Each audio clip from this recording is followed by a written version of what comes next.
Let's talk about the most cringe, boring episode of Counting On, the Marriage Bootcamp. This boot camp was arranged by Jim Bob and Michelle Duggar with the help of Pastor Daddy Caldwell. And of course, they had to get two of the sisters to babysit all the kids because you cannot, I repeat, you cannot not bring the kids and have at least a sister mom helping.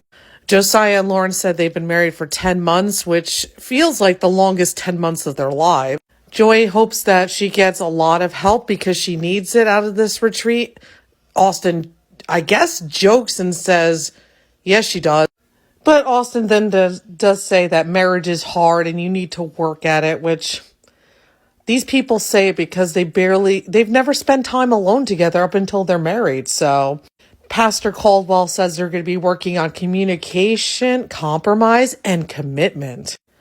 They talk about how communication is important, and then they have a little fun activity for them. So the boys are going to be in rowboats / inflatable rowboats. They'll be blindfolded, and the women have to communicate to them via walkie-talkie.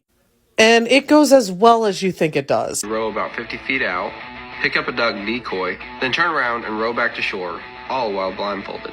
If you turn right, John Boy, you'll be able to get to My right or your left? Right. It's definitely difficult to steer a boat while blindfolded. Oh no, I can tell this is not going good. Right, turn your oars the other way, they're backwards. It's difficult to know which directions the paddles are oriented in the water. To your right, to your right. Go to the right. I'm going right. Seriously, this segment goes on for like 10 to 15 minutes. It's funny in the first like few minutes, but then you're like, oh, this is just going to keep going. And literally, like, they're going in circles because they are blindfolded. There's also a B plot with Ginger and Jeremy having a moving sale, and it's boring. I don't want to talk about it. Next is compromise. Their next task is to build a nest for 3 marbles, or how to build a nest out of sticks and leaves. And throughout this, Josiah and Lauren are kind of, I want to say, bickering. Yeah, I'll make it this way. This way. This way. I would add something to it, which wasn't necessary. And I just I'm just going to let him do it. Let's be carried. It's a basket, not a nest. Instead of telling him that it won't work, which most guys, they don't want to hear that, let them do their thing, and then they'll think on their own that it didn't work versus me nagging him. No peeking, Austin. I'm just gazing. And Lauren just quits.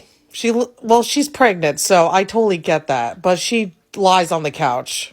So Josiah, what happened to your compromising partner? Lauren compromises to the couch, so hopefully it'll stay together.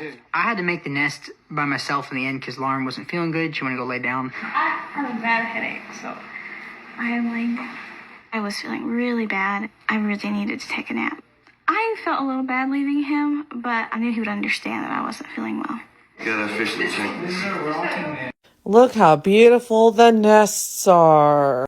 Then finally, it's commitment, in which they have to renew their vows and all that fun shit while wearing the worst head veil I've ever seen. But before that, Josiah says Lauren is not going to be there. She is not feeling well. And throughout this, Jim Bob and Michelle peek their little heads in. And at this point, I'm just like, we get it. We know you want to be on Counting On. This isn't 19 Kids and Counting. This is Counting On. This is supposed to be about your older children, damn it. So they make their vows.